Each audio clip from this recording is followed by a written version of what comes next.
Welcome to our channel my Telugu talks. ప్రస్తుతం ఆంధ్రప్రదేశ్లో రాజకీయాలు ఎంత భ్రష్టుపట్టినాయో గత 2 రోజులుగా జరుగుతున్న సంఘటనలను చూస్తే అర్థమవుతుంది. ఆంధ్రప్రదేశ్లో జరుగుతున్నటువంటి 2 సంఘటనలు, 1 Kadambari Jethwani, 2 Gudlavalleru engineering college ladies హాస్టల్లో జరుగుతున్న ఇన్సిడెంట్. ఈ 2 సంఘటనలకు చాలా వరకు పొలిటికల్ పార్టీస్కి ఎటువంటి సంబంధం లేదు. కానీ ఈ 2 సంఘటనలు గురించి డిస్కషన్ చేయడానికి మీడియా కూడా విడిపోవడం జరిగింది. కొన్ని మీడియా సంస్థలు, అంటే టీడీపీ మరియు జనసేన పార్టీలను సమర్థించే మీడియాలు మరియు వాటి యొక్క సోషల్ మీడియా వింగ్స్ కాదంబరి జట్వానికి మద్దతుగా మరియు లేడీస్ హాస్టల్లో ఎటువంటి సంఘటనలు జరగలేదు, అవి కొందరు పుట్టించిన రోబోస్ మాత్రమే అని ప్రచారం చేస్తున్నారు. అలాగే వైసీపీని సమర్థించే మీడియాలు మరియు వాటి యొక్క సోషల్ మీడియా వింగ్స్ కాదంబరి జట్వానికి వ్యతిరేకంగా మరియు లేడీస్ హాస్టల్లో చాలా దారుణాలు జరిగాయని, వాటిని కప్పిపుచ్చుకోవడానికి కాలేజీ మేనేజ్మెంట్కి సపోర్టుగా పోలీస్ వ్యవస్థ పనిచేస్తున్నట్టుగా కథనాలు వెల్లడిస్తున్నారు.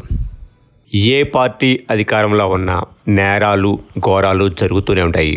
వాటిని వీలైనంత వరకు ఆపడానికి పోలీస్ వ్యవస్థలు పనిచేస్తుంటాయి. వీలైనంత వరకు ప్రభుత్వాలు ట్రాన్స్పరెంట్గా ఉంటే అవి అదుపులో ఉంటాయి. మన సమాజం చుట్టూ ఇటువంటి వ్యక్తులు ఉన్నారు కాబట్టి ఇన్ని పోలీస్ స్టేషన్లు, అంతమంది పోలీసులు, న్యాయవాదులు, కోర్టులు ఉన్నాయి. నేరాలు ఘోరాలు చేసే మనుషులకు పార్టీలకు సంబంధం ఉండదు. కానీ వారు తమను రక్షించుకోవడం కోసం పార్టీలను వాడుకుంటూ ఉంటారు.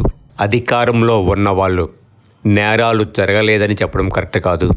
అలాగే ప్రతిపక్షంలో ఉన్నారు, ప్రతిదానికి అధికార పక్షం మీద బురద జల్లడం కూడా కరెక్ట్ కాదు. వ్యవస్థల్లో ఉన్నవారు వ్యవస్థలను అడ్డుపెట్టుకొని అరాజకాలు చేయడం కొత్త ఏమీ కాదు. ఇంతకు ముందు జరిగాయి, ఇప్పుడు జరుగుతాయి, రేపు కూడా జరుగుతాయి. ముందు సమస్యను సమస్యగా చూడటం నేర్చుకోండి. ఆ సమస్యకు పరిష్కారాలు వెతకండి. మళ్ళీ అటువంటివి జరగకుండా తీసుకోవాల్సిన జాగ్రత్తల గురించి ఆలోచించండి. కాదంబరి జట్వాని ఇష్యూను తీసుకుంటే ఎవరి అవసరాలకు తగ్గట్టుగా వాళ్ళు దానిని తమకు తగ్గట్టుగా క్రియేట్ చేస్తున్నట్టుగా కనపడుతుంది. ఇంకా లేడీస్ హాస్టల్ విషయం తీసుకుంటే ఇందులో ఎటువంటి పొలిటికల్ మోటివేటెడ్ సిచ్యువేషన్స్ కనిపించడం లేదు. ఇన్సిడెంట్ జరిగిందో లేదో ఎగ్జాక్ట్గా ఇప్పుడే చెప్పలేం. ఒకవేళ జరిగిన ప్రభుత్వం ఆ విషయాన్ని ఓపెన్గా అనౌన్స్ చేసే అవకాశం కూడా లేదు. ఎందుకంటే అది స్టూడెంట్స్లో ఇంకా ప్యానిక్ క్రియేట్ అవుతుంది.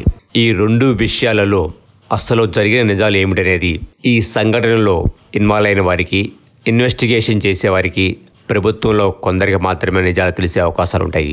ఒకవేళ బయటికి వచ్చినా అది నిజమో కాదో అని నమ్మడం కూడా కష్టం. ఎందుకంటే ఆంధ్రప్రదేశ్లో పరిస్థితులు అలా ఉన్నాయి. ఇక్కడ ప్రజలు 2 వర్గాలుగా చీలిపోయారు కాబట్టి ఎదుటివారు చెప్పేది ఏది నమ్మే పరిస్థితుల్లో వాళ్ళు ఉండరు. ఒకవేళ నమ్మినా పైకి వేరే విధంగా మారడం అలవాటైపోయింది. అయోషా మేరా హత్య కేసు, యాక్ట్రెస్ ప్రత్యూష రేప్ కేసుల్లో ఇటువంటి 2 వాదనలు ఎప్పటికీ వినిపిస్తూనే ఉంటాయి. ఎవరికి కావాల్సిన వారు నమ్ముతూ ఉంటారు.